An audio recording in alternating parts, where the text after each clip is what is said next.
Minister గారు, గౌరవ housing minister గారు, అలాగే రెవెన్యూ మినిస్టర్ గారు నన్ను మా ముగ్గురిని కూడా ఇవ్వాలే ఈ జర్నలిస్ట్ హౌసింగ్కు ప్లస్ పేదల ఇల్లుల విషయంగా కూడా ఒక హౌస్ కమిటీ వేయడం జరిగింది. తప్పకుండా అతి త్వరగా ఇవన్నీ కూడా మేము అక్టోబర్ 2 ఎక్కువ కార్యక్రమాలకు మేము డెడ్ లైన్ పెట్టుకున్నాము. కొన్నిటికి ఆగస్ట్ 15 పెట్టుకున్నాము, అక్టోబర్ 2కి పెట్టుకున్నాం. సో ఈ డెడ్ లైన్స్ లోపల వీటికి అన్నిటి కూడా పరిష్కారాలు వచ్చే విధంగా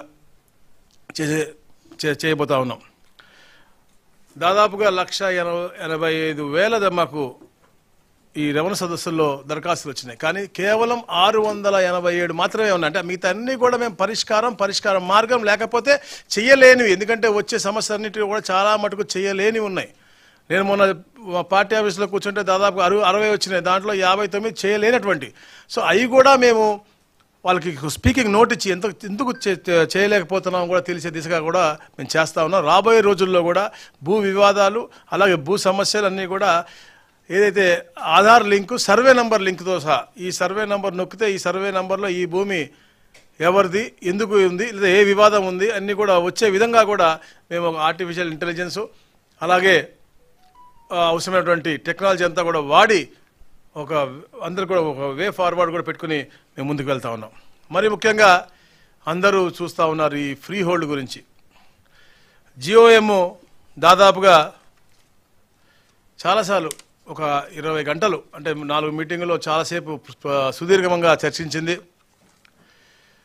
ఫ్రీ హోల్డ్ అనేది పేదలకి లబ్ధి పొందాలి, దానికి ఇంకా దాని మంచి రూపకల్పన చేస్తే బాగుంటుంది. 10 అంశాలు మేము గౌరవ సిసిఎల్ఏ మేడం అవ్వచ్చు, మా ఇతర అధికారులు వచ్చి, మా అడిషనల్ సిసిఎల్ఏ వచ్చి, అందరం కూడా దాని మీద ఒక 10 అంశాల మీద, ఎందుకంటే కొన్ని డిఫరెంట్ వేస్ ఉన్నాయన్నమాట. అంటే నో ప్రూఫ్ ఆఫ్ అసైన్మెంట్ అవ్వచ్చు, eligible for free hold but collector proceeding లేకపోవచ్చు, లేకపోతే వాటర్ కోర్స్ పోరంబోకోవచ్చు. అలాంటివన్నీ కూడా అంటే 10 క్లాసిఫికేషన్స్ మేము గమనించాము, ఎన్నెన్ని ఎకరాలు ఉన్నాయి ఏమున్నాయని. వీటిపైన కూడా మరి ఒక 2-3 మీటింగులు కూడా కంపల్సరీ కావాలని చెప్పాము.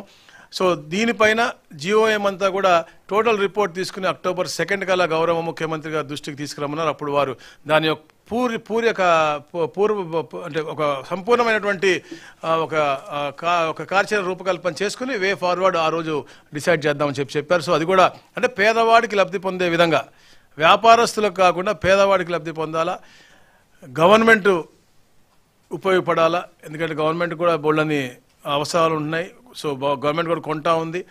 సో ఒక అవసరమైతే పేదవాడి దగ్గర అదే రేటుకి గవర్నమెంట్ తిరిగి కొనే విధంగా, ఎందుకంటే ఆల్రెడీ ఈ పేదవాడికి మంచి చేయాలని కోరుతా ఉన్నాం కాబట్టి ఏదో డబ్బులు ఏదో గవర్నమెంట్ ఇచ్చి కొనే విధంగా కూడా ఒక ఆలోచన కూడా వచ్చింది మాకు.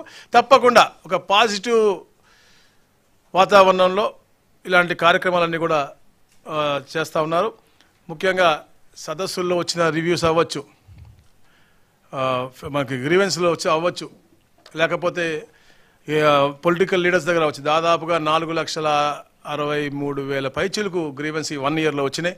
దాంట్లో 3,99,000 పూర్తిగా పరిష్కరించడం జరిగింది.